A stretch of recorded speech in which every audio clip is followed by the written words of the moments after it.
வணக்கம். முதல் பார்வை நிகழ்ச்சியில் மறுபடியும் உங்களை சந்திக்கிறதுல ரொம்ப மகிழ்ச்சி. இன்றைய நிகழ்ச்சியில் என்னோடு உரையாடுவதற்காக எழுத்தாளர் பா ஜெயப்பிரகாசம் அவர்களும் பேராசிரியர் ராமசாமி அவர்களும் நம்ம அரங்கத்துக்கு வந்திருக்கிறாங்க. வணக்கம். இன்றைக்கு டைம்ஸ் ஆஃப் இந்தியாவில் ஒரு செய்தி, அதிமுகவின் இரட்டை அதிகார மையம் வெளிப்படையாக தெரிகிறது அப்படின்னு செய்தி போட்டிருக்கிறாங்க. நேற்று ஒரு வார இதழ் ஏற்பாடு செய்த ஒரு மாநாட்டில் முதல் முறையாக ஒரு பொது விழாவில் பங்கேற்ற சசிகலா முதலமைச்சர் பேசுவதற்கு முன்னால் அந்த மேடையை விட்டு இறங்கி போய்விட்டார். இதை ஒட்டி வேற சில இதையும் சொல்றாங்க. பிரதமருக்கு முதலமைச்சர் கடிதம் எழுதும் போது கட்சியில இருந்தும் கட்சி பொதுச் செயலாளர்கிட்ட இருந்து ஒரு கடிதம் வருது. இதே மாதிரி இது ஆட்சி தலைமை மேல கட்சி தலைமைக்கு நம்பிக்கை இல்லாத ஒரு தோற்றத்தை கொடுக்குது. அதனால அந்த கட்சிக்குள்ள இரண்டு தலைமைகள் இருக்கிறது, இரட்டை தலைமை இருக்கிறது, வெளிப்படையாக தெரிய ஆரம்பிச்சிருக்குது அப்படின்னு அந்த கட்டுரை சொல்லுது. நீங்க எப்படி பார்க்குறீங்க அதை? பொதுவாக ஒரு கட்சிக்குள்ள ரெண்டு தலைமை அப்படின்னு சொல்ல முடியாது. கட்சிக்கு ஒரு தலைமை, ஆட்சிக்கு ஒரு தலைமை அப்படிங்கிறது ஒரு நல்ல விஷயந்தான். ஆனால் ரெண்டுமே புரிந்துணர்வோடு இருக்கணும். ரெண்டு பேரும் சந்தித்து பேசிக்கிறணும். எதை ஆட்சி தலைமை பேசுகிறது, எதை கட்சி தலைமை பேசுகிறது அப்படிங்கிறது தெளிவாக இருக்கணும். ஆட்சி தலைமை எப்பொழுதுமே நம்முடைய விதிகள், சட்டங்கள், அதில் எது சாத்தியம், அதை எப்படி நிர்வாகத்தை கையில் வச்சுக்கிட்டு செயல்படுத்துறது அப்படிங்கிறத பற்றி முடிவெடுப்பாங்க. ஆனால் கட்சி தலைமை அப்படிங்கிறது எப்பொழுதுமே மக்களுடைய மனசை வெளிப்படுத்துகிறதா இருக்கும். மக்கள் எதை விரும்புவாங்க, அது குறிப்பாக ஒரு கட்சியினுடைய வாக்கு வங்கி அப்படின்னு ஒன்று இருக்கும். அதுக்கு எது விருப்பமானது, அதை எப்படி நம்ம செயல்படுத்துறது, அதுக்கான அறிவிப்புகளை எப்படி கொடுக்கறது, அதுக்கான ஒரு சந்தர்ப்பத்தை ஆட்சி தலைமைக்கு எப்படி புரிய வைக்கிறது அப்படிங்கிற ஒரு ரெண்டு நிலை ஒரு ஜனநாயகத்தில் நல்லது. ஏன்னா கட்சி என்பது மக்களுடைய மனம், குரல். ஆட்சி என்பது விதிகளுடைய நடைமுறை. அதனால் ரெண்டு தலைமை என்பது இருப்பது நல்லது. புரிந்து கொண்டு செயல்படுவது என்பது ரொம்ப முக்கியம். புரியலை அப்படின்னா ரெண்டுமே சிக்கலாயிரும். நீங்கள் எப்படி பார்க்குறீங்க? இது இந்திய விடுதலைக்கு பிறகு இந்தியாவினுடைய முதல் பிரதமராக நேரு ஆன காலத்திலிருந்தே இந்த கட்சி தலைமை என்பது ஆட்சி தலைமை என்பது வேறு வேறாக இருந்து வருகிறது. அதாவது கட்சி தலைமைன்னு சொல்ல முடியாவிட்டால் கூட நாட்டினுடைய தலைமையாக காந்தி இருந்தார். ஆனால் பெரும் கனரக தொழில் திட்டங்கள் இவைகளை வகுத்து இந்த முறையிலே போவது என்பது காந்திக்கு உடன்பாடு இல்லாமல் இருந்தது. அந்த கருத்துக்களை அவர் உள்ளேயும் வைத்தார், வெளியேயும் வைத்தார். அப்போ அந்த இரண்டு தலைமைகளுக்கும் இடையேயும் உரசல் இருந்தது, மோதல் போக்கு இருந்தது என்பது மிக வெளிப்படையாக தெரியும், எல்லோருக்கும் தெரியும். ஆனால் அதிலே ஒரு இணக்கம் இருந்தது. அதனாலே தான் நாட்டினுடைய வளர்ச்சி என்பது சாத்தியமாயிற்று. ஆனால் இந்த வளர்ச்சி பாதையிலே போவது சரியில்லை என்று காந்தி கருதினார். அதுபோல கட்சி தலைமை கருதுவதற்கும் வெளிப்படுத்துவதற்கும் உரிமை இருக்கிறது. அவர் பேராசிரியர் ராமசாமி சொன்னது போல மக்களுடைய கருத்துக்கள் என்ன என்று தெரிந்து கொண்டு வெளிப்படுத்துகிற ஒன்றாக கட்சி என்பது இருக்கிறது. இப்போ அந்த கட்சியில் இருந்து கருத்துக்கள் வருகின்றன என்கிற போது, ஆனால் இந்த தலைமைகள், கட்சி தலைமைகள் உண்மையிலேயே மக்களுடைய கருத்துக்களை வெளிப்படுத்துகிறவர்களாக இருக்கிறார்களா என்பது ஒரு அடிப்படை கேள்வி. இவர்கள் அதற்கான ஆலோசனைகளை ஆட்சியிலே எப்படி நடத்தி செல்ல வேண்டும் என்று கொடுக்க வேண்டும். அப்படி இப்போ ஓபி ராமந்தூரார் இருந்தார். அவர் ஒரு சுயமான முதலமைச்சராக இயங்கிக் கொண்டிருந்தார். கட்சிக்காரர்களுடைய கட்டுப்பாட்டுக்கு அப்பாற்பட்டு அவர் இயங்கிக் கொண்டிருந்தார். அப்படியான ஒரு முதலமைச்சரை இந்த சமகால அரசியலிலே நாம் எதிர்பார்க்க முடியுமா? அதாவது இரண்டு தலைமைகளும் ஒன்றாக இருக்க வேண்டும் என்பதுதான் இதுகாலம் வரை இருந்தது. எடுத்துக்காட்டாக உத்தரப்பிரதேசத்திலே அப்பாவுக்கும் மகனுக்கும் நடந்துக்கிட்டு இருக்கிற அதிகார போட்டி, சண்டை இல்லையா? இவை கூட இவர்கள் கையில் கட்சியினுடைய அதிகாரம், அவர் கையில் ஆட்சியினுடைய அதிகாரம். இந்த இரண்டு அதிகாரங்களுக்கு இடையே மோதல் ஏற்படுகிறது. மோதல் ஏற்படாமல் தவிர்ப்பது எப்படி என்கிற கேள்வி தான் இந்த காலகட்டத்தில் எடுக்கிறது. அதான் அவர் புரிந்துணர்வோட இருக்கணும் அப்படின்னு சொல்றாரு. அவங்க ரெண்டு தலைமைகளுக்கும் இடையில ஒரு புரிந்துணர்வு இருந்தால் இந்த சிக்கல் இல்லை அப்படின்னு சொல்றாரு. இந்த செய்தி கட்டுரையிலேயே காங்கிரஸையும் கம்யூனிஸ்டுகளும் இதே போன்று 2 தலைமைகளோட ஆட்சியை கொடுத்திருக்கிறார்கள் அப்படிங்கிறது அந்த செய்தி கட்டுரைக்குள்ள குறிப்பிடுறாங்க. அதே போல இங்க திராவிட முன்னேற்ற கழகத்தை இந்த பிக்சருக்குள்ள கொண்டு வரல. அதிமுக ஆட்சியில அந்த மாதிரி 2 மையங்கள் இருக்க முடியாதா அப்படிங்கிறது ஒரு கேள்வி. இருக்க முடியாதாங்கிறது ஒரு கேள்வி. ஆனா இந்த செய்தி எனக்கு அடிப்படையிலேயே வந்து அப்படி 2 அதிகார மையங்கள் உண்மையிலேயே இருக்குதா, இருக்கிறத வெளிப்படுத்துதா, அல்லது இல்லாததை கற்பனையாக வெளிப்படுத்துதா, அல்லது இல்லாததை உருவாக்குவதற்காக இது புனையப்பட்ட ஒரு செய்தியாக வருதா? இன்னைக்கு தமிழ்நாட்டில் இருக்கிற நிலைமையை பார்த்தா அது வந்து புனையப்பட்ட செய்தி மாதிரி தான் தெரியுது.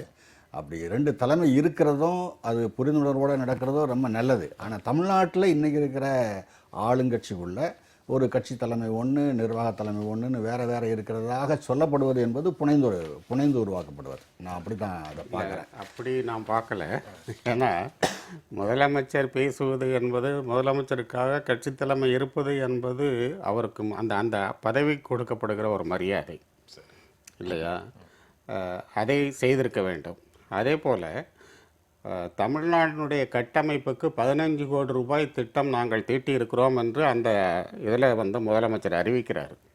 இப்போ முக்கியமான இந்த திட்டங்களை எல்லாம் தீட்டுகிற போது அவர் கட்சி தலைமையை கலந்து ஆலோசிக்காமல் செய்திருப்பாரா என்பது தெரியாது. ஆனால் ஒருவேளை வெளியேறியது என்பது இவர் ஏதாவது வந்து புதுசாக அறிவிப்பார் அல்லது பேசுவார் என்பதின் கருத்தாக அந்த எதிர்ப்பு இருக்கலாம். அல்லது ஏற்கனவே நம்ம தயாரித்து கொடுத்தது தானே அவர் பேச போகிறாரு என்பதாகவும் இருக்கலாம்.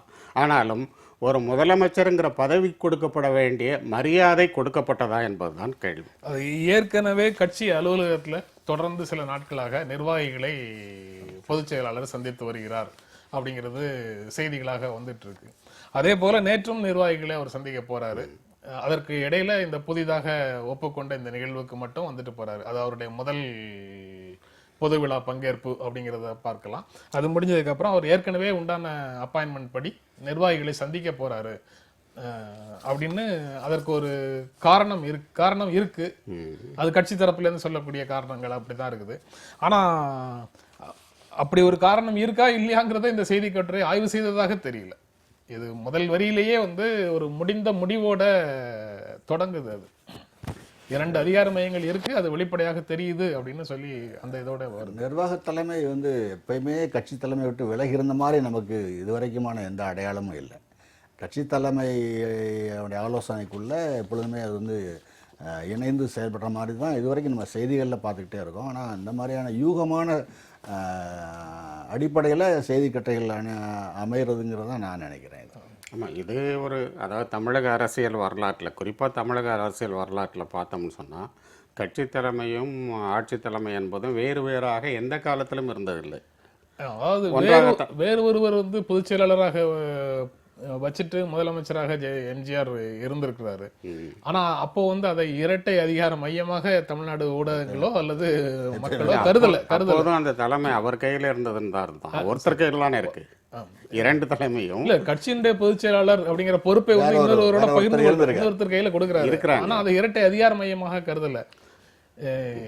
ஆனா இப்ப வந்து முதலமைச்சரையோ அல்லது பொதுச் செயலாளரையோ யாரோ ஒருவர் பவர்ஃபுல், இன்னொருத்தர் வந்து அதிகாரம் குறைந்தவராக இருக்கிறாங்க. அந்த வரலாறுக்குள்ள போனோம்னா அந்த நேரத்தில் வந்து ஆட்சி தலைமையில் இருந்த எம்ஜிஆர் அவர்களுக்கு வந்து கட்சியை நிர்வாகம் பண்றதுக்கு ஒரு உதவியாளர் தேவைங்கிற நிலையில தான் கொடுத்தார். அவர் முழு அதிகாரத்தோட கொடுத்தாருன்னு நம்ம சொல்ல முடியாது. கட்சியை வந்து ஒரு அதனுடைய கட்டமைப்பு, தொடர்புகள், இதனுடைய அதை வந்து பார்த்துக்கிறதுக்கு ஒருத்தர் அப்படிங்கிற மாதிரி தான் அந்த நேரத்தில் கொடுத்தார். அவர் முழு அதிகாரத்தோட அங்கே பொதுச் செயலாளர் இருந்தார். பொதுச் செயலாளராக அவரே இருந்துட்டு துணை பொதுச் செயலாளர்னு ஒருவரை வச்சு அல்லது சீனியர் துணை பொதுச் செயலாளர்னு ஒருவரை வச்சுட்டு அவர் அந்த வேலையை செய்யணும் தான் செய்திருக்கலாம். ஆனா அங்க பெயரோட கொடுத்தாரு. இது அடுத்த கேள்வி என்ன வருதுன்னா, இயல்பாக அடுத்த கொஸ்டின் என்னன்னா, அந்த எம்ஜிஆருக்கு யாரை வேண்டுமானாலும் நம்ம பொதுச் செயலாளராக வச்சுக்கலாம் அப்படின்னு வைக்கக்கூடிய நபர்கள் மேல, அந்த பொறுப்புல இருக்கக்கூடிய நபர்கள் மேல அடிப்படையான நம்பிக்கை இருக்கணும். அவர்களுடைய விசுவாசத்தின் மீது சந்தேகம் எதுவும் இல்லாம இருந்திருக்கணும். அப்படி எதே நடந்தாலும் சமாளித்துக் கொள்ளலாம் அப்படிங்கிற தன்னம்பிக்கை இருந்தது. அந்த மாத்திர அதிகாரம் கூட அவருக்கு இருந்தது. மாற்று அதிகாரம் கூட இருக்கு. அவரை மீறி கட்சிக்குள்ள எதுவும் நடக்காதுங்கிற நம்பிக்கை அவருக்குள்ள இருக்கு. சரிதான். ஆனால் கருணாநிதி காலத்தில் அப்படி இல்லை. அவர் கட்சி தலைமையும் ஆட்சி தலைமையும் அவர் கையில் தான் இருந்தது. அதனால தான் பொதுச் செயலாளருக்குரிய அதிகாரங்கள் எல்லாமே கட்சி தலைவருக்கு மாற்றப்பட்டது. சரி இல்லையா?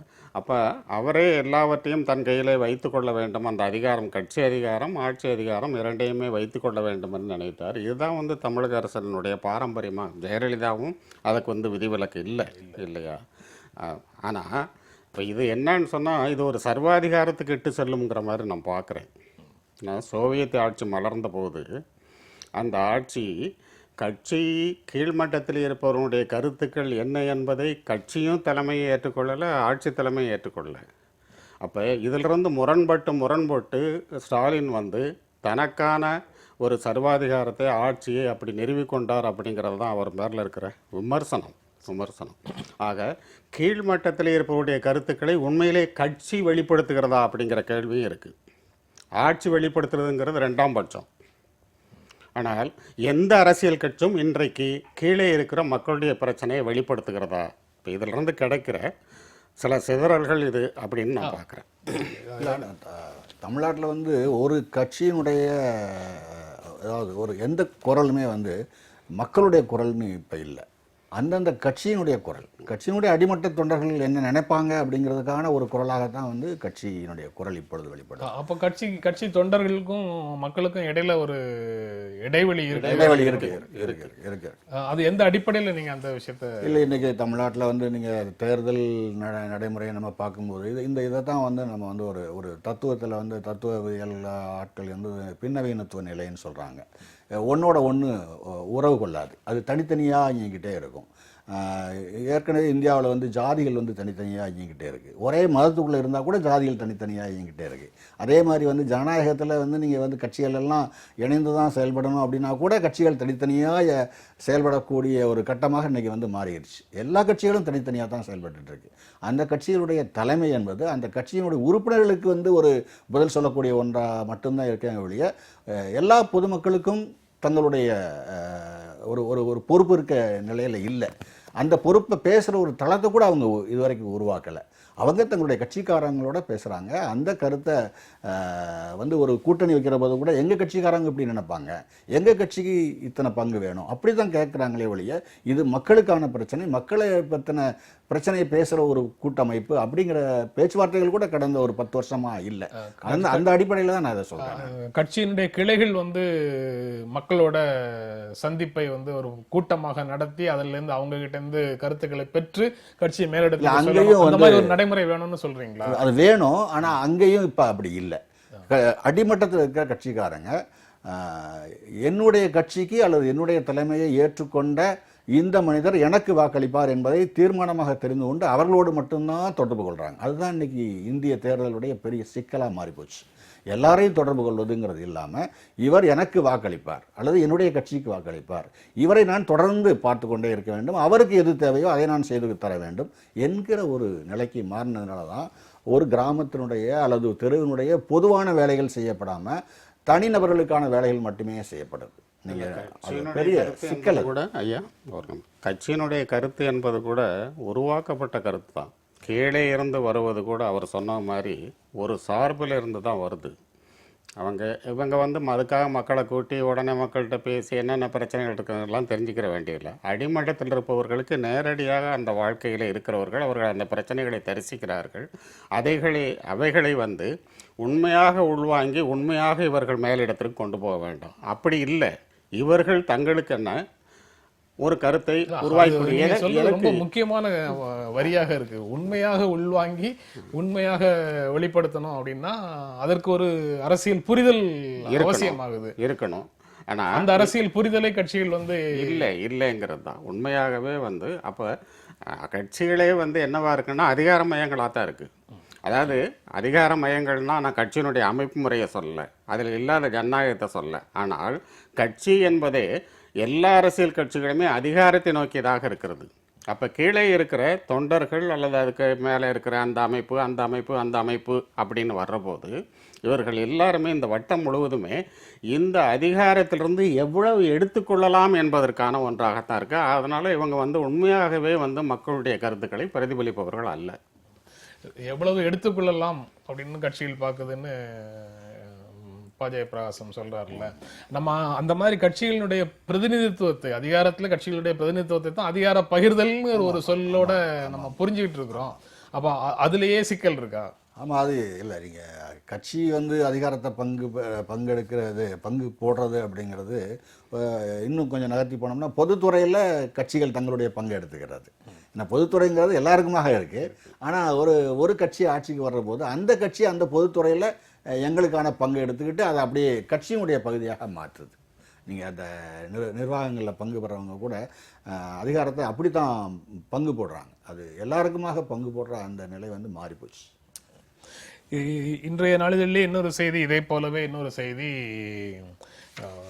மன்மோகன் சிங் பிரதமராக இருந்தபோது அவரை இயக்கும் அதிகார மையமாக தேசிய ஆலோசனை குழு தலைவராக இருந்த சோனியா காந்தி இருந்தாரு அப்படின்ற குற்றச்சாட்டை காங்கிரஸ் கட்சி மறுத்திருக்கிறது அப்படின்னு ஒரு செய்தி இருக்கு. தேசிய ஆலோசனை குழுவில் அந்த குழுவினுடைய 710 கோப்புகளை மத்திய அரசு அண்மையில் வெளியிட்டது. எந்த மாதிரியான ஆலோசனைகளை மத்திய அரசுக்கு தேசிய ஆலோசனை குழு கொடுத்தது, எந்த விவரங்களை எல்லாம் மத்திய அரசிடம் அது கேட்டு பெற்றதுங்கிற விவரங்கள் எல்லாம் வெளியிட்ட கோப்புகளில் இருந்தன. அந்த சூழல்ல சோனியா காந்தி சொன்னதை, அதாவது தேசிய ஆலோசனை குழு சொன்னதை பிரதமர் மன்மோகன் சிங் கேட்டு நடந்து கொண்டார் அப்படிங்கிற குற்றச்சாட்டை சிலர் முன்வைக்கிறாங்க. அதன் அடிப்படையில் அப்படி இல்லை, தேசிய ஆலோசனை குழு ஆலோசனைகளை வழங்கியது ஒரு தொலைநோக்கு பார்வையில் நீங்க சொன்ன மாதிரி சட்ட விதிகளின் அடிப்படையில் அது செயல்படுத்தக்கூடியதா கூடாததா அப்படிங்கிறத ஆய்வு செய்து பிரதமர் அதை நடைமுறைப்படுத்தினார் அப்படின்னு காங்கிரஸ் கட்சியினுடைய என்னுடைய பார்வையில் வந்து சொல்றாரு. அவருடைய பணிக்காலம் முழுக்க, அதாவது பிரதமராக இருந்த பணிக்காலம் முழுக்க அவர் வந்து கொள்கை முடிவுகளை வந்து அவர் தான் எடுத்தார்னு நான் நினைக்கிறேன். அரசாங்கம் எப்படி இருக்கணும், அரசாங்கத்தினுடைய பொருளாதார கொள்கை என்ன, அதுக்கான வருமானத்தை எப்படி எடுக்கிறது, யாரோட உறவு கொள்வது, யாரை விலைக்கு வைக்கிறது அப்படிங்கிற மாதிரியான அடிப்படையான விஷயங்களை வந்து மன்மோகன் சிங் தான் எடுத்தார்னு நினைக்கிறேன். அதில் வந்து கட்சி பெருசாக தலையிடலை. அப்படி ஒருவேளை அவங்க வந்து ஆலோசனைகள் சொல்லியிருந்தா கூட அதை வந்து கொஞ்ச காலம் தள்ளி வச்சுருப்பாங்களே ஒழிய தடுத்து நிறுத்தினாங்க அப்படிங்கிற மாதிரி நான் பார்க்கவே இல்லை. ஏன்னா அவருக்கு ஒரு உள்ளார்ந்த ஒரு சுதந்திரம் இருந்ததாக தான் அவர் நினைச்சார். எப்பயுமே அதுக்கான வருத்தத்தெல்லாம் கூட அவர் வந்து வெளிப்படுத்தலை. எப்பயாவது வந்து சில விஷயங்கள் வந்து தள்ளி போடப்பட்டிருக்கு. அதை தான் நான் முதல்ல சொன்னேன். வந்து கட்சிங்கிறது வந்து ஒரு மக்களுடைய குரல் அல்லது அந்த கட்சியினுடைய வாக்கு வங்கியினுடைய குரல். அதுக்கு நிர்வாக தலைமை கொஞ்சம் நேரம் காது கொடுத்து தான் ஆகணும். அந்த காது கொடுக்குற போது அவங்க வந்து இல்லாமல் ஆக்க மாட்டாங்க, கொஞ்சம் தள்ளி வைப்பாங்க. அது என்ன, ஒரு தேர்தல் கிடைத்த காலத்துக்குள்ள மக்களை கன்வின்ஸ் பண்றதுக்கு கட்சி முயற்சி பண்ணும். அது அந்த கட்சிக்கு ஒரு வாய்ப்பை கொடுக்கறது தான். இன்னும் சொல்ல போனால் மன்மோகன் சிங் தொடர்ந்து அதான் செஞ்சார். இதுதான் இந்த திட்டத்தில் இதுதான் கிடைக்கும், இதை நீங்க வந்து மக்களுக்கு புரிய வைங்க அப்படின்னு தான் வந்து அவர் தொடர்ந்து கட்சியோட வந்து பேசிக்கிட்டே இருந்தார், அந்த கட்சி தலைமையோட. அந்த மெக்கானிசம் வந்து வேலை செய்தது அப்படின்னு காங்கிரஸ் கட்சி சொல்லுது. ரெண்டு வகையாகவும் பார்க்கலாம். அந்த வேலை செய்ததுன்னு சொல்லலாம், வேலை செய்யலைங்கிறதும் சொல்லலாம். இவங்களுடைய தலையீடு இல்லாமல் இருந்தது அப்படிங்கிற கருத்து ஏற்புடையதாக நான் கருதலை.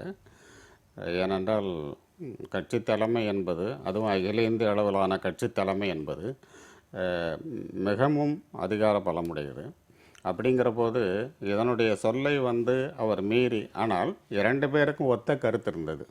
என்ன கருத்துன்னு சொன்னால், உலகமயமாதல் அப்படிங்கிறதுல 2 பேரும் வந்து ஒரு அடிப்படை முரண்பாடுகள் இல்லை. ஆமாம், பாய்ச்சல் போட்டுக்கிட்டு போனாங்க அப்படிங்கிறது இருக்குல்ல. அதில் வந்து இந்த ஏகாதிபத்தியம் அந்த ஏகாதிபத்தியம் என்றுங்கிற வேறுபாடெல்லாம் இருக்கு இல்லையா, அந்த வேறுபாட்டில் வேணால் கொஞ்சம் வித்தியாசங்கள் வந்திருக்கலாம். அதனால் சோனியா காந்தியினுடைய 2 பேருடைய பாதையும் பயணமும் ஒன்றாக இருந்தது அப்படிங்கிறது ஒன்று. இன்னொன்று, ஆட்சி அதிகாரத்தில் இவங்க தலையிடலை அப்படிங்கிறத ஏற்றுக்கொள்ள முடியுமா அப்படின்னு தெரியல. ஏனென்றால் அந்த மாதிரி வந்து அவர் வெளிப்படையாக சொல்லலைங்கிறது தான் அதில் இருக்கிற விஷயமே. அதாவது மன்மோகன் சிங் வந்து மௌனம் சிங் அப்படிங்கிறது தான் பேர்.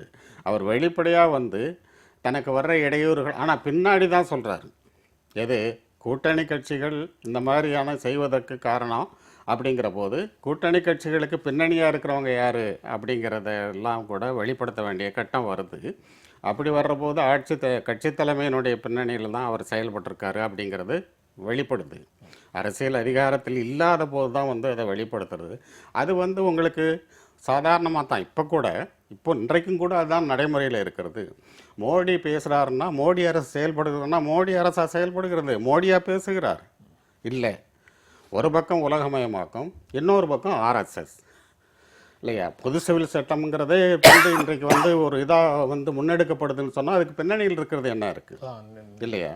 அதனால் அதுதான் இயல்பானதாக ஒவ்வொரு ஆட்சிக்கும் வர்றபோது கட்சி தலைமைக்கும் ஆட்சி தலைமைக்கும் வேறுபாடுகள் இருந்தால் கூட ஒரு தளத்தில் பயணம் போவது என்பது அப்போது இருந்திருக்கிறது, இப்போது இருக்கிறதுங்கிறது. மைய அரசாங்கத்தில் அது எப்பயுமே இருந்துக்கிட்டு தான் இருக்குது. தமிழ்நாட்டில் அப்படி வாய்ப்புகள் ரொம்ப குறைவாக தான் இருந்தது. ஏன்னா நம்முடைய வரலாறு அப்படி தான் சொல்லி எல்லாமே ஒரே இடத்துல தான் இருந்தது. ரெண்டு தலைமையும் இயைந்து பேசி செயல்படக்கூடிய ஒரு இரட்டை தலைமைங்கிறது தமிழ்நாட்டில் நம்ம பார்க்கல. ஒரு அந்த வாய்ப்பு இப்போ உருவாகும்னாக்க அது நல்லது தான். ஆனால் அப்படி உருவாகுமான்னு எனக்கு தெரியல. ஆல் பவர்ஃபுல் பிரைம் மினிஸ்டர் அப்படின்னு நரேந்திர மோடியை நம்ம சொன்னாலும் அவரையும் இயக்குவதற்கு யாரோ இருக்காங்க, அவர் யாருடைய பேச்சோ கேட்டு நடக்கிறாருன்னு சொல்லிடுறோம். ஆட்சி தலைமை கட்சி தலைமையோ அல்லது ஒரு இயக்க தலைமையோ கேட்டுதான் கேட்டு நடக்கிறாருன்னு சொல்ல முடியாது, அவங்களோட பேசுறாரு. அப்படிதான் நம்ம பார்க்கணும். இல்ல அதான் நிர்வாக தலைமையில ஆட்சி தலைமையில இருக்கக்கூடியவர்கள் எல்லாருக்குமே வழிகாட்டுவதற்கு வேறு யாரோ இருக்காங்கன்னு நம்ம சொல்றோம்னா, நிர்வாக தலைமையில் இருக்கக்கூடியவர்கள் அதிகாரம் மிக்கவர்கள் அப்படின்னு நம்ம நினைச்சிட்டு இருக்கிறோமே, அது இல்லாம இருக்கிறதாக ஒரு தோற்றம் வருது. அது எவ்வளவு தூரம் உண்மை? இல்லை, தலைமைங்கிறது ஒரு நபர் அப்படின்னு இருக்க முடியாது இல்லையா. ஒரு அமைச்சக பொறுப்புன்னு ஒன்று இருக்குது. அப்புறம் அமைச்சக பொறுப்பை தாண்டி இன்னொரு ஆலோசனை மன்றங்கள் இருக்கும். அதுக்கு தான் நம்ம கட்சி தலைமையை நம்ம சொல்கிறோம். இப்போ ஒரு உதாரணத்துக்கு ஒரு கட்சி தலைமை அந்த பிரதிநிதிகளோட மட்டும்தான் பேசணும்னு அவசியம் இல்லை. அவங்க அந்த தலைமை விரும்பினா தன்னுடைய நண்பர்களோட உட்காந்து பேசலாம், காலையில் ஒரு காஃபியை குடிச்சிட்டு ஒரு நிபுணர்களை கூப்பிட்டு பேசலாம், பல்கலைக்கழக பேராசிரியர்களை கூப்பிட்டு பேசலாம், ஒரு பண்பாட்டுத்துறையில் ஒரு முடிவு எடுக்கணும் அப்படின்னா பண்பாட்டுத்துறை ஆட்களை கூப்பிட்டு வச்சு பேசலாம். அதுக்கான வாய்ப்புகளெல்லாம் நிர்வாக தலைமைக்கு குறைவு. ஏன்னா அவங்களுடைய அந்த வரையறைக்குள்ளே அவங்கள கொண்டு உள்ளே வச்சு பேச முடியாது. கட்சி தலைமை அதை செய்ய முடியும். கட்சி தலைமைக்கு நிறைய சுதந்திரம் இருக்குது. நினைச்சா ஒரு இடத்துக்கு போகலாம். ஒரு உதாரணத்துக்கு ஒரு சமயம் சார்ந்த ஒரு நடவடிக்கைக்காக சமய தலைவர் வரமாட்டார்னா இவர் கூட போகலாம். ஆனால் ஒரு பிரதம மந்திரியோ ஒரு முதல் மந்திரியோ அங்கே போனால் அதில் இருக்க நிறைய புரோட்டோக்கால் அந்த விஷயங்கள்லாம் இருக்குது. அது மாதிரியான விஷயங்கள் நடக்கிறதுக்கு நிறைய வாய்ப்பு இருக்கு இல்லையா.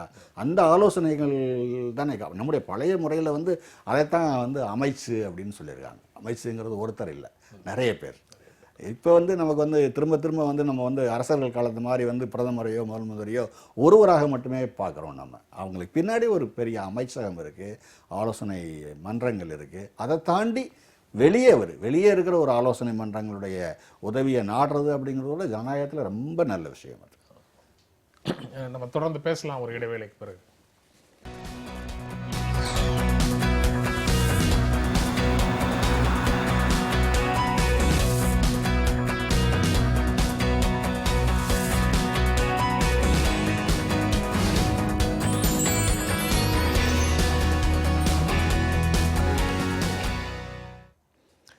புத்தகங்களை விட பெரிய ஆயுதம் எதுவும் இல்லை அப்படின்னு இயக்குனர் சமுத்திரகனி சொன்ன ஒரு கூற்றை தமிழ் இந்து நாளிதழ் இன்னைக்கு வெளியிட்டிருக்கிறாங்க.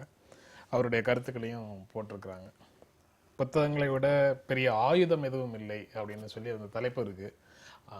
ஆயுதம் அப்படிங்கிற சொல் வேறு சில உணர்வுகளை கொடுக்குது. நீங்க எப்படி பார்க்குறீங்க? இல்லை, ஆயுதம் அப்படிங்கிறது மாற்றத்துக்கான கருவி அப்படின்னு அந்த அர்த்தத்தில் இருந்தால் அது நல்லது தான். ஆனால் ஆயுதம்ங்கிறது இன்னொரு விதத்தில் ஆபத்துக்களை உண்டு பண்ணுற கருவியாகவும் நமக்கு இருக்குது. ஆனால் இந்த புத்தகத்தை பற்றின இந்த ஒரு சொல் இருக்குல்ல, இது நமக்கு ஒரு அச்சு நிலை மட்டும் இருந்த நேரத்தில் அச்சிட்ட நூல்கள், அச்சிட்ட தாள்கள், அது மட்டும்தான் மக்களுக்கு செய்திகளையும் தகவல்களையும் கருத்துக்களையும் கொண்டு சேர்க்கும் அப்படிங்கிற ஒரு நிலை இருந்த காலகட்டத்தில் அது மேலே வச்ச நம்பிக்கை. ஆனால் இன்றைக்கி வெறும் அச்சு மட்டுமே நம்மக்கிட்ட இல்லை. காட்சி ஊடகங்கள் வந்துடுச்சு, சமூக வலைத்தளங்களில் விதவிதமான ஊடகங்கள் வந்துடுச்சு. அதனால் இன்றைக்கி தகவல் தொடர்பு கருவிகளும் தகவல்களை செய்திகளாக மாற்றக்கூடிய, கருத்துக்களாக மாற்றக்கூடிய, வாதங்களாக மாற்றக்கூடிய வெவ்வேறு வகையான ஊடகங்களும் வந்த பிறகும் புத்தகங்களை மட்டுமே ஒரு முக்கியமான ஒரு மாற்றத்துக்கான கருவியாக பார்க்குறது எனக்கு உடன்பாடு இல்லை. ஆனால் புத்தகம் அதனுடைய அளவில், அதனுடைய ஒரு ஒரு வாசிப்பு தளத்தில், அது ஒரு தனி மனிதனோட கொள்கிற உறவில், அது அடிப்படையில் தனி மனிதனை மாற்றக்கூடிய முக்கியமான ஒன்று. அதை நம்ம மறுக்கவே முடியாது. பொதுவாக இன்றைக்கி வந்து தொலைக்காட்சி ஊடகம் அல்லது திரைப்படம் இல்லை அது ரேடியோ போன்ற எல்லாமே ஒரு ஒரு ஒரு வெகுமக்களுக்கான அல்லது பொதுமக்களுக்கான கருவிகளாக இருக்குது. ஆனால் புத்தகம் எப்பொழுதுமே ஒரு தனி மனிதனுடைய மனதோட, அவனுடைய மூளையோட உறவு கொள்கிறது. அதனால் ஒரு மனிதன் மாறுகிறான் அப்படின்னா அதுக்கு காரணமாக இருக்கிறது அச்சு, எழுத்து தான். அந்த வகையில் புத்தகத்தினுடைய ரோல், அது புத்தகத்தினுடைய அந்த பங்கு ரொம்ப முக்கியமான ஒன்று. அதை நம்ம மறக்கவே முடியாது. நீங்கள் எப்படி பார்க்குறீங்க? அதாவது புத்தகம் பற்றி அல்லது நூல்கள் பற்றி ஒரு அறிவு சேகரிப்பான அதை பற்றி நிறைய பேர் நிறைய கருத்துக்கள் சொல்லியிருக்கிறாங்க. ஒரு புத்தகம் திறக்கப்படுகிற போது ஒரு சிறைச்சாலை மூடப்படுகிறது அப்படின்னு ஒரு வாசகம் உண்டு. அதாவது ஒரு புத்தக வாசிப்பு என்பது மனிதனுடைய சிந்தனைகளை தூண்டுகிறது. சிந்தனை தூண்டுகிற போது இந்த சமூகத்தை எப்படி எதிர்கொள்வது என்பதை அவன் உணர்கிறான். ஆகவே சிறைச்சாலையினுடைய கதவுகள் மூடப்படுவது அப்படிங்கிற அந்த புள்ளிக்கு போகிற ஒன்றாக இருக்கிறது. எல்லா புத்தகங்களும் அந்த பணியை செய்யும். அதுதான் பல சிறைச்சாலைகளை உருவாக்கக்கூடிய புத்தகங்களும் இருக்குது. இருக்கலாம். அப்ப புதிய விஷயங்களை கொடுக்கிற போது அவை புதிய விஷயங்களை கொடுக்கிறதா அப்படிங்கிறதா, அந்த புத்தகம் புதிய சிந்தனைகளை, புதிய விஷயங்களை தருகிறதா அப்படிங்கிற கேள்வி மிக முக்கியமானது. இப்போ நான் ஒரு புத்தகத்தை திறக்கிறேன்னு சொன்னால் இது ஏற்கனவே இருக்கிறது தானே சொல்லும், அதுக்கு மேலே இதில் எதுவும் இருக்காது அப்படிங்கிற ஒன்றை உருவாக்குற புத்தகங்கள் இருக்குது. ஆனால் எனக்கு அது கொடுக்கிறது அப்படிங்கிறது, நான் எடுத்துக்கொள்வது என்பதும் அந்த புத்தகத்துக்குள்ளேயே இருக்கிறது. அப்போ புதிய விஷயங்களை அது கொடுக்கறது என்கிற போதே அது என்னுடைய சிந்தனையை தூண்டுவதாக இருக்கிறது. ஒன்று இப்போ அது எந்த சிந்தனையை தூண்டுவதாக இருக்க வேண்டும்னு சொன்னால், நீங்கள் சொல்கிற மாதிரி இந்த பிரபஞ்சத்தை பற்றி கவலைப்படுவதாக அது இருக்க வேண்டும். இந்த பிரபஞ்சத்தை பற்றி வாசிக்கிறவன் சிந்திக்க வைப்பதாக இருக்க வேண்டும் அப்படிங்கிறது. ஒரு கிரேக்க வாசகம் உண்டு. பித்தன் தன்னை பற்றி பேசுவான், அற்பன் அடுத்தவனை பற்றி பேசுவான், சாமானியன் சம்பவங்களை பற்றி பேசுவான், ஞானி பிரபஞ்சத்தை பற்றி பேசுவான். இந்த பிரபஞ்சத்தை பற்றி பேசுகிற ஞானிகளை உருவாக்குவதுதான் புத்தகம் இல்லையா? அப்போ புதிய கருத்துக்களை கொடுக்குற போது அந்த புத்தகம் என்பது தனக்குரிய கடமையை ஆற்றுகிறது அப்படிங்கிறத நம்ம பார்க்குறோம். அப்போ புதிய விஷயங்களை அது கொடுக்கறதா, சிந்தனையை தூண்டுவதாக இருக்கிறதா அப்படிங்கிறதா இதனுடைய அடிப்படை. அப்படிங்கிற போது அது ஒரு மிகப்பெரிய கருவியாக இருக்கிறது அப்படிங்கிறது. அதான் புத்தகங்கிறத நம்ம அச்சுல இருந்த புத்தகங்களாக அவர் பேராசிரியர் ராமசாமி குறிப்பிட்ட மாதிரி அச்சுல பார்த்த புத்தகங்கள்ங்கிற ஒரு உணர்வோட நம்ம பேசிட்டு இருக்கிறோம். இப்போ இணையத்துல படிக்கக்கூடிய பல விஷயங்கள், புத்தகத்தை நம்ம எழுத்துன்னு மாத்தி பார்த்தோம்னா இணையத்துல படிக்கக்கூடிய எழுத்துக்கள் அல்லது காட்சி ஊடகங்கள்ல பேசக்கூடிய பேச்சுக்கள், இதெல்லாம் இந்த ரோலை புத்தகம் செய்யக்கூடிய பணியை செய்யுதா அப்படிங்கிற கேள்வி இல்லை. அதுதான் இப்போ தேர்வு இருக்குல்ல, அதுதான் முக்கியம். அதாவது இப்போ காட்சி ஊடகங்கள் இருக்குன்னு சொன்னால், காட்சி ஊடகங்கள் இந்த ஊடகம் இந்த செய்தியைத்தான், இந்த கருத்தைத்தான் நமக்கு தரும் அப்படிங்கிற அடிப்படையில் நாம் சில ஊடகங்களைத்தான் தேர்வு செய்ய முடியுது. எல்லா ஊடகங்களையும் எல்லா நேரத்துக்கும் அதுக்குள்ளே போக முடியறதில்ல. ஆனால் இந்த புத்தகம் எப்படி இருக்கிறது என்பது நான் தெரிந்து கொண்டு தான் அந்த புத்தகத்துக்குள்ளே போகிறேன். அதில் இந்த இணையதளங்களில் வர்றது, இப்போ கிண்டல்னு ஒன்று வந்திருக்கு. அந்த தொழில்நுட்ப கருவியின் மூலமாக அதில் நீங்கள் ஏறக்குறைய 60,000 புத்தகங்களோ 60 லட்சம் புத்தகங்களோ அதுக்குள்ளே சேகரித்து வைக்க முடியும். அதுக்குள்ளே நான் போகிற போது கூட எனக்குரிய, நான் எதை விரும்புகிறோனோ அந்த புத்தகத்தை தேர்வு செய்ய முடியும். அப்போ வலைத்தளங்கள், இணையதளங்கள் வந்துவிட்ட பிறகு கூட தேர்வு என்பது இவன் தீர்மானிப்பதாக, வாசகன் தீர்மானிப்பதாக, படைப்பாளி தீர்மானிப்பதாக இருக்க வேண்டும் அப்படிங்கிறதான். இல்லை, இப்போ புத்தகத்தினுடைய இடத்த இணையம் ஏறத்தாழ ஒரு 60-70% தன்வசப்படுத்தியிருக்குன்னு தான் நான் நினைக்கிறேன். இப்போ நான் வந்து ஒரு 2 ஆண்டுகள் வெளிநாட்டில் இருக்கிற போது எனக்கு வேகமான இணையம் அங்கே கிடைச்சது. அப்போது உலகத்தில் முக்கியமான பேராசிரியர்கள், தத்துவ அறிஞர்களுடைய பேச்சுகள் எல்லாம் வந்து யூடியூப்பில் இருக்குது. அவங்க எங்கேயாவது ஒரு இடத்துல பேசியிருக்கிறது அப்படியே 1 மணி நேரம் 1.5 மணி நேரத்துக்கு எடுத்து, இப்போ நான் நிறைய இன்டர்வியூஸ் எல்லாம் வந்து நான் அதில் தான் எடுத்து கேட்டிருக்கேன், பார்த்துருக்கேன், அதை நான் எடுத்து வச்சுருக்கிறேன். இப்போ அந்த இதை வந்து ஒரு மணி நேரத்துலேயே வந்து நான் வந்து அப்படியே எடுத்துடலாம். ஆனால் அந்த 1 மணி நேரத்து விஷயத்தை ஒரு புத்தகமாக படிக்கணும்னா எனக்கு குறைஞ்சது 1 வாரம் ஆகும். அந்த மாதிரி இதெல்லாம் இன்றைக்கி வந்து மாறிப்போச்சு. கேட்டல் ஆமாம், கேட்டல் நன்றாயிருச்சு. அதை விட பார்த்துக்கிட்டு இருக்கேன். நான் வந்து ஃபூக்கோவோட இதை வந்து நான் வந்து அவரை பார்த்துக்கிட்டே நான் கேட்குறேன் அவரை. அப்புறம் கூட அவங்க கூட வந்து மாணவர்கள்லாம் உரையாடுறாங்க. அப்போ அது இன்னும் புத்தகத்தை விட வந்து ரொம்ப வேலை. இப்போ சாம்ஸ்கியோட இன்டர்வியூ புத்தகமாக வந்திருக்குது, ஆனால் அவருடைய இன்டர்வியூ வந்து யூடியூப்பில் இருக்குது. இதை விட எனக்கு வந்து நேரம் குறைவு. அப்புறம் அவருடைய முகத்தை நான் பார்க்குறேன், அவர் அந்த உடல் மொழியோடு நான் பார்க்குறேன், உணர்வுகளோடு பார்க்குறேன். யாராவது இடையில அதை வந்து மறிக்கிறாங்க. இப்போது நமக்கு வந்து இந்த வேலை, ஆயுதத்தினுடைய வேலை வந்து வேறு விதமாக மாறிடுச்சு. அப்புறோட சமுத்திரக்கனி இன்றைக்கி வந்து சொன்னதும், அதை இந்து பத்திரிகையை வெளியிட்டதும் ஒரு சூழலில் நம்ம வந்து பார்க்க வேண்டியது இருக்குது. ஏன்னா சென்னையில் வந்து புத்தக சந்தை நடந்துகிட்ருக்கு, புத்தக கண்காட்சி நடந்துகிட்ருக்கு. அந்த நேரத்தில் அவர் சொல்கிறாருன்னு நினைக்கிறேன். நானும் அந்த புத்தக கண்காட்சிக்கு போனேன்.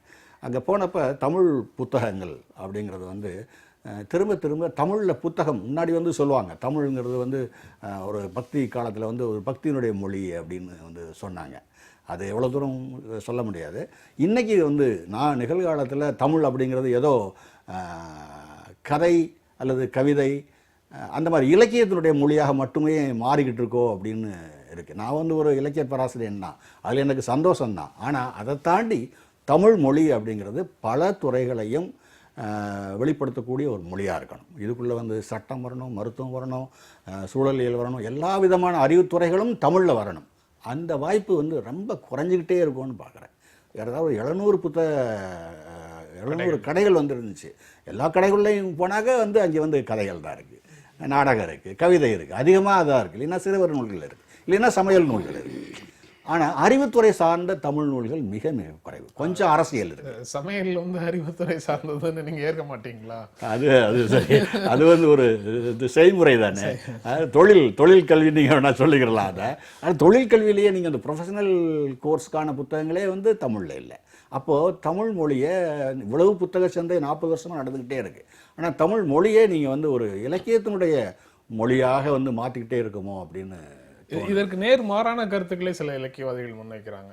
இலக்கியம் சார்ந்த புத்தகங்கள் வர்றது குறைவு, இந்த மாதிரி கல்வி மற்ற துறைகள் சார்ந்த சுய முன்னேற்றம், சமையல், மருத்துவம், ஜோதிடம், இந்த மாதிரி புத்தகங்கள் அதிகம். இல்லை, அது வந்துகிட்டு இருக்கு, அது இன்னைக்கு வரல, நீண்ட காலமாக வந்துக்கிட்டே இருக்கு. அதை திருப்பி கொண்டு வந்துக்கிட்டு இருக்காங்க. அதில் வந்து புதுசாக வரக்கூடியதை சேர்க்குறாங்க. ஆனால் புதுசு அப்படின்னாக்க இலக்கியம் தான். ஒவ்வொரு வருஷமும் இந்த வருஷம் 40 நாவல்கள், இந்த வருஷம் 200 கவிதை தொகுதி, இந்த வருஷம் வந்து ஒரு 100 சிறுகதை தொகுதி, அப்படி எண்ணிக்கை வச்சு ஒரு இலக்கு வச்சு தான் பதிப்பகங்கள் புத்தகங்கள் வெளியிடுறாங்களே ஒழிய வேளாண்மையில் இத்தனை புத்தகத்தை நான் வெளியிட்டேன் அப்படின்னு ஒரு பதிப்பகம் சொல்ல முடியுமா அப்படிங்கிற ஒரு கேள்வி இருக்குது. அல்லது வந்து ஒரு மருத்துவத்துறையில், இல்லை வந்து தத்துவத்துறையில், இன்னும் நம்முடைய வரலாறு, தமிழ் வரலாறு பற்றி, மொழி வரலாறு பற்றி இதுக்கெல்லாம் வந்து உள்ளே போகிறதே இல்லை. திரும்ப படைப்பு இலக்கியம், அதுக்கான இலக்கு, அதுக்கு இத்தனை வருஷம் இதை கொண்டா. ஒரு நண்பர்கிட்ட பேசிட்டு இருந்தேன், 10 வருஷம் ஆகுது பதிப்பாக ஆரம்பித்து, 700 புத்தகம் கொண்டு வந்துட்டேன், 1000 வந்த உடனே அநேகமாக என் பதிப்பகத்தை மூடிடுவேன் அப்படின்னு சொன்னார். என்ன புஸ்தகம் போட்டிருக்கேன் அப்படின்னு. அவருடைய அந்த பதிப்பகத்தில் ஏறத்தாழ 90% படைப்பு இலக்கியம் தொடர்பானது தான், 10% அரசியல் புத்தகம். இது ரெண்டாக தான் வகைப்படுத்த முடியுது. அந்த ட்ரெண்ட் இல்லை, அதாவது இன்றைக்கு வந்து எழுதுகிறவர்கள் இலக்கியவாதிகள் மட்டும் இல்லை, முன்னொரு காலம் இருந்தது, அதாவது தமிழறிஞர்கள் தான் எழுதுவாங்க அப்படின்னு சொல்லிட்டு. அதுக்கு பிறகு வந்து இப்போது வந்து ஒரு 10, 20, 30 ஆண்டுகளுக்காக இலக்கியவாதிகள் என்பவர்கள் வந்து அவர்கள் தான் எழுதுவாங்க, நூல்கள் வெளியிடுவாங்க அப்படிங்கிற மாதிரி இருந்தது. ஆனால் இன்றைக்கி அப்படி இல்லை. காரணம், சமுதாயம் அப்படி இல்லை. இன்றைக்கு வந்து இந்த சமுதாயம் வந்து பல்வேறு அரங்குகளை, அதாவது பல்வேறு வினைகளுக்கு எதிர்வினை ஆற்றி ஆக வேண்டியிருக்கு. பிரச்சனைகள் வந்து மோதுகிறது. அப்போ ஒவ்வொருவரும் அவரவர் அனுபவங்களை இப்போது நூல்களாக எழுத தொடங்கி விட்டார்கள், வெளிப்பாடுகளாக வந்து கொண்டிருக்கின்றன. இப்போ எடுத்துக்காட்டாக மணல் கொள்ளை பற்றி இதுவரையில் நாம் எழுதியிருக்கிறோமா, வாசிச்சிருக்கோமா, பேசியிருக்கிறோமா? சரி. மருத்துவத்துறையில் நடக்கிற சீரழிவுகள் சிதைவுகள் பற்றி இதுவரையிலும் எழுதியிருக்கிறோமா, பேசியிருக்கிறோமா? இப்போ இவையெல்லாம் இப்போது படைப்பிலக்கியங்களாக இவையெல்லாமே வந்து கருதப்படுகிற, என்றால் அவர்கள் அந்த அனுபவங்களை உள்வாங்கி எழுதுகிறார்கள். அந்த அனுபவம் ஆமாம். ஜாதி நாவல் எழுதுற மாதிரி சுவையாகவும் அதை எழுதுறாங்கிறது முக்கியமான ஒரு ஜாதி ஜாதி எதிர்த்த போராட்டமோ மற்றதோ வந்து ஒரு நாவலாக கவிதையாக படைப்பாக வருவது என்பது வேறு. ஆனால் அந்த போராட்டத்தை எப்படி நடத்தணுங்கிற அவர்களுடைய சொந்த அனுபவமெல்லாம் இப்போது வந்து நூல்களாக வெளிவந்து கொண்டிருக்கின்றன. அப்போ இந்த தளத்தில் நான் பார்க்குறேன், இலக்கிய படைப்புகள் மட்டுமே வரல, எல்லா படைப்புகளுமே வந்து கொண்டிருக்கின்றன.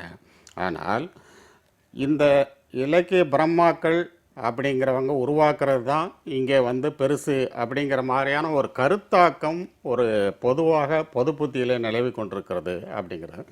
அப்போ பதிப்பகங்களே நான் சொல்கிறேன், பதிப்பகங்களே பல பதிப்பகங்கள் இன்றைக்கு இது மாதிரியான நூல்களை வெளியிட ஆரம்பித்து விட்டார்கள். அதற்குரிய தளமும் விற்பனையும் வந்து அதிகமாகிட்டே இருக்குது. ஏன்னா அந்த பிரச்சனையில் ஒன்றுமில்லை. இப்போ இயற்கை வேளாண்மைன்னு இருக்குது, சுற்றுச்சூழல் பாதிப்புன்னு இருக்குது. இது தொடர்பான துறைகள்ங்கிறது விரிவடைந்து கொண்டே வருகிறது.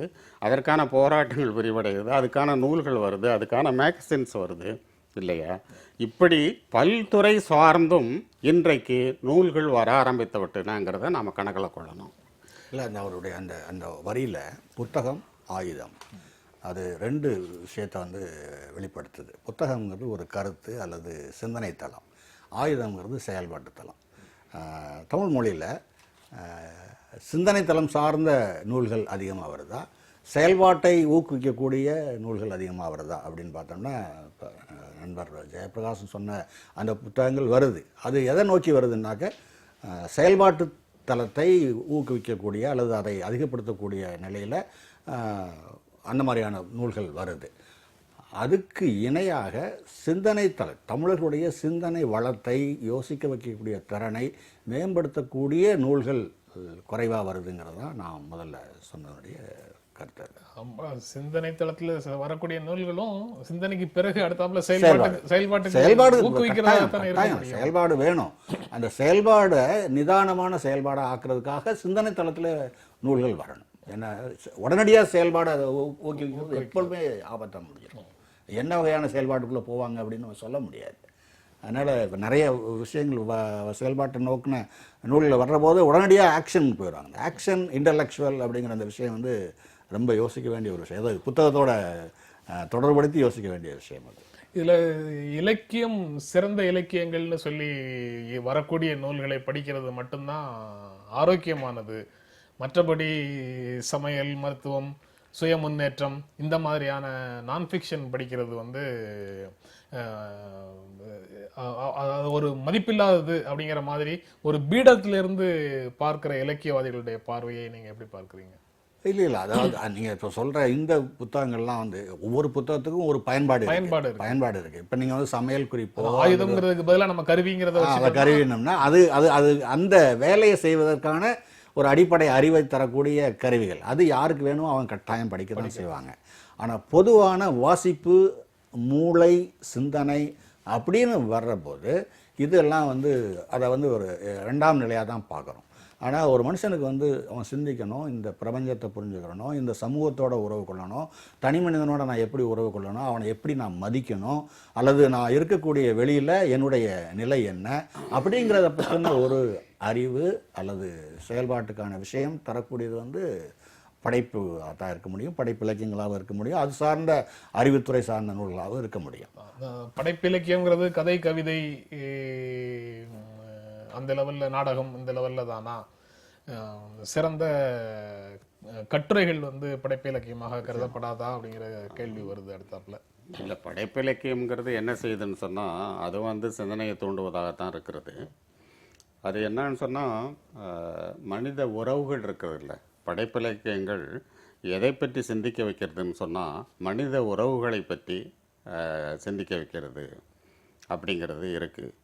ஒவ்வொரு உறவுகளுமே எந்த வகையில் வந்து தாய்க்கும் குழந்தைக்குமான இது பிரியம், பாசம், அப்போ அல்லது வந்து இப்போ காதல் 15 வயதினுடைய உறவு அல்லது முதுமையினுடையது, இப்போ இந்த மாதிரியான அம்சங்களை இப்போ கொடுக்கறதாக சிந்திக்க வைப்பதாக படைப்பிலக்கியங்கள்ங்கிறது இருக்குது. படைப்பிலக்கியங்கள்ங்கிறது பெரும்பான்மை உறவு பற்றி, மனித உறவுகள் பற்றி பேசுவதாக இருக்கிறது.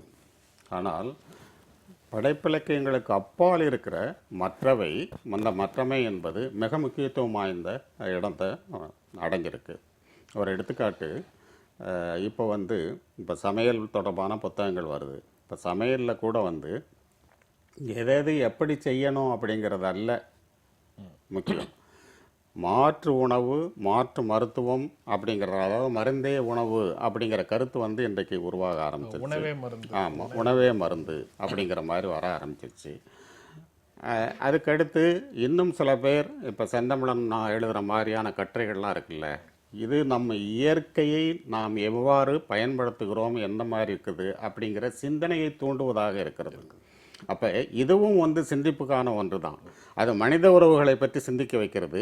மனித உறவுகளை எப்படி சீரழியாமல் அல்லது எவ்வாறு மேம்படுத்தி வளர்த்து கொண்டு போவது அப்படிங்கிறத, அந்த மாதிரியான காரியங்களை இது மாதிரியான நூல்கள் ஆற்றுது அப்படிங்கிற மாதிரி நான் பார்க்குறேன். இல்லை, அந்த வகையில் கட்டுரைகள் வந்து ஒரு விதமான படைப்பிலக்கியம் தான். ஏன்னா கட்டுரைகளை வந்து நீங்கள் வந்து வெளியே தள்ள முடியாது. ஏன்னா இந்த நேரடியாக செய்யுது. ஒரு விஷயத்தை புரிஞ்சுக்கிட்டு அதை நம்முடையதாக மாற்றுறது, பொது வெளிக்கானதாக மாற்றுறது, பொது சமூகத்துக்காக மாற்றுறது அப்படிங்கிறத படைப்பிலக்கியத்தை விடவும் ரொம்ப நேரடியாக செய்கிறது கட்டுரை தான். அந்த வகையில் கட்டுரை ரொம்ப முக்கியமான ஒரு படைப்பிலக்கியம். ஒரு அரசு அதிகாரி திரு ஜெயபிரகாஷ் இங்கே இருக்கிறனால அவருடைய கதையையே வந்து முன்னிறுத்தி உங்ககிட்ட அதை பற்றி பேசலாம்னு நினைக்கிறேன். அரசு அதிகாரி ஒரு அரசினுடைய ஒரு செயலை எதிர்த்து நிற்கிறதுனால தன்னுடைய வாழ்க்கையில் ஏற்படக்கூடிய மாற்றங்கள், தன்னுடைய நிலை வந்து கீழே இறங்கி போகுது அப்படிங்கிறத எப்படி எதிர்கொள்ளணும்னு ஒரு கட்டுரையாக எழுதினால் அது நம்மளுடைய சிந்தனை லெவலில் மட்டும் அது சில மாற்றங்களை, சில உணர்வுகளை சில ஏற்படுத்துது. அதே இது அவருடைய சிறுகதையாக அவருடைய கதை வந்தப்போ, இரவுகள் உடையும் அப்படிங்கிற அவருடைய கதை வரும்போது, அதை படித்து முடிச்சதுக்கு அப்புறம் கொஞ்ச நேரம் வேற எதுவுமே செய்ய முடியாத ஒரு மனநிலைக்குள்ள அது கொண்டு போகுது. வாழ்நிலை கீழே இறங்கி பையன் வந்து புழுதியில இறங்கி விளையாடுறான், அதை மண்ணில் பிறலாதன்னு சொல்லி மனைவி திட்டும்போது, இல்லை அவன் விளையாடட்டும் அப்படின்னு சொல்லி அந்த அதிகாரி சொல்றதாக அந்த கதை வருது.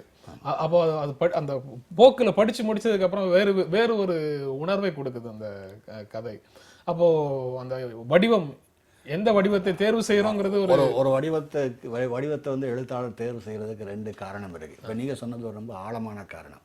ஆனா இதுவே வந்து ஒரு கட்டுரை எழுதியிருந்தா, ஒரு வேலை பார்க்குற நேரத்தில் அந்த கட்டுரை எழுதியிருந்தா உடனடியாக அதுக்கான எதிர்வினை இருக்கும். எதிர்வினை 2 விதமாகவும் இருக்கும். பாராட்டாகவும் இருக்கும், எதிர்ப்பாகவும் இருக்கும். ஏன்னா நீங்கள் வந்து அதிகாரத்தை கேள்வி கேட்குற அப்படிங்கிற மாதிரி வந்து இவருக்கு தண்டனை கூட கிடைக்கலாம். இல்லை ஒரு நல்ல அதிகாரி இருந்தாக்க நல்ல யோசனை சொல்லியிருக்க அப்படின்னு ஒரு பாராட்டு கூட கிடைக்கலாம். அதனால இது எப்படி நடக்கும்னு தெரியாதனால நீங்கள் கட்டுரையை கைவிட்டுட்டு கதைக்கு போகலாம்.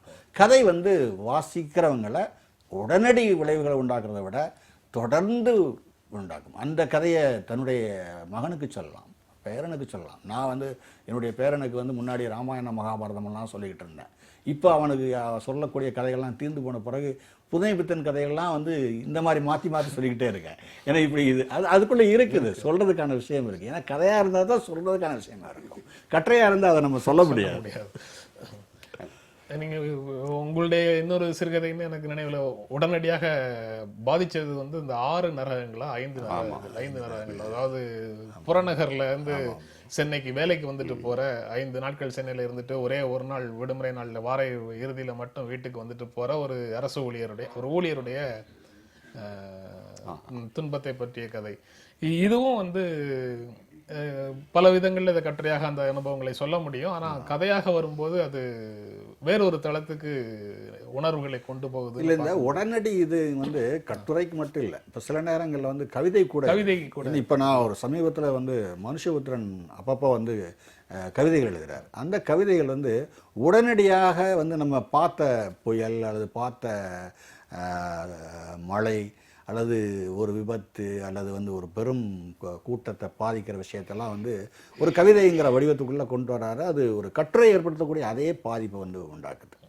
அதனால் வந்து கவிதை கூட அதை வந்து செய்ய முடியும் அப்படின்னு அவர் அவ்வப்போது எழுதுற கவிதைன்னு சொன்னீங்க. அவ்வப்போது எழுதுற கவிதையே இவ்வளவு புத்தகங்களாக வந்ததுன்னா அவர் வந்து ரொம்ப ஆழமாக யோசிச்சு எழுதுகிற கவிதைகளும் இருக்குது. ஏன்னா அதை வந்து எப்பயாவது தான் நம்ம படிக்க முடியும். இதை உடனடியாக நம்ம படிச்சாகணும். அதுக்கு அதை நம்ம மனசுக்குள்ளே கொண்டு போய் ஆகணும். அதை இந்த புத்தகங்களை விட பெரிய ஆயுதம் இல்லை அப்படிங்கிற உணர்வு வந்து இந்த பென் இஸ் மைட்டியர் தன் த ஸ்வாடுங்கிற அந்த உணர்வுல இருந்து வரக்கூடியதா அது? இல்லை, இது வந்து தனி மனித முன்னேற்றத்திற்கான நூல்களை பற்றி பேசிட்டு இருந்தோம். சில நூல்கள் வந்து சமூகத்தை ஒட்டுமொத்தமாக மாற்றி அமைப்பதற்கான தூண்டுதலாக சில நூல்கள் இருந்ததாக அந்த சொல் அங்கேருந்து வந்தது தான். அதைத்தான் இன்னைக்கு வந்து திரும்ப திரும்ப ரீப்ரொடியூஸ் பண்ணிட்டு பண்றாங்க. இல்லை, அதுதான். அதாவது இப்போ அவர் சமுத்திரக்கணியனுடைய வாசகத்துக்குள்ளேருந்து கிடைக்கிறதுங்கிறது அதான். அவர் வந்து படைப்பிலக்கியத்தை பற்றியும் பேசுகிறாரு, அல்லது எல்லா நூல்களை பற்றியும் சொல்கிறாரு, எல்லா வகையான சிந்தனைகளையும் உள்ளடக்கிய நூல்களை பற்றியும் சொல்கிறாரு. எல்லா தளங்கள்ல இருந்து எழுதக்கூடிய எழுத்தாளர்களை பற்றியும் அப்படி குறிப்பிடுறாரு அப்படின்னா நம்ம எடுத்துக்கொள்ளலாம்.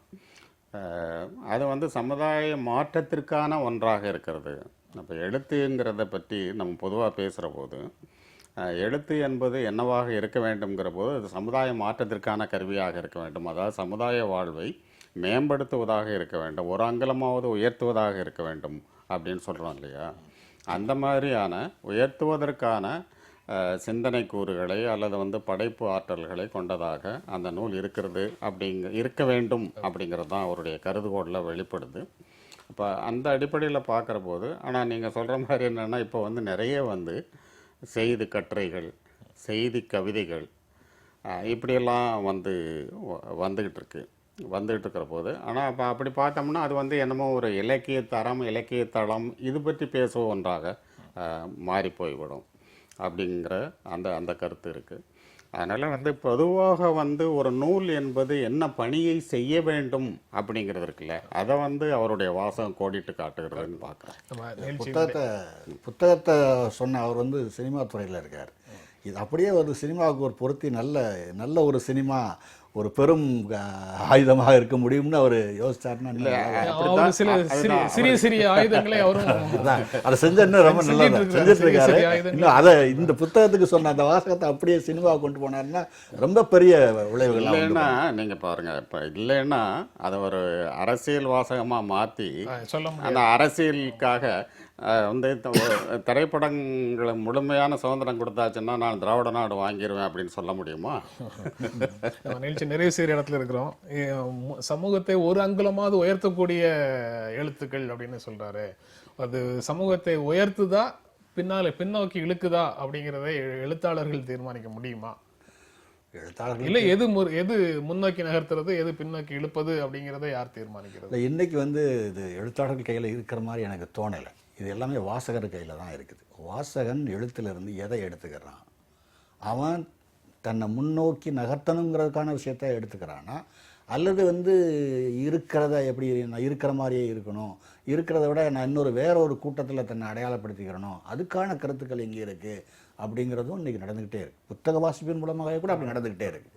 அதனால் இன்றைக்கி வந்து எழுத்தாளனை விட வாசகன் வந்து விவாதிக்கப்பட வேண்டிய ஒரு வார்த்தையாக வாசகன் இல்லை. அது இன்னைக்கு ஊடகங்கள் தான் வந்து எழுத்தை பற்றியும் எழுத்தினுடைய எல்லையை பற்றியும் தீர்மானிப்பதாக இருக்கிறது.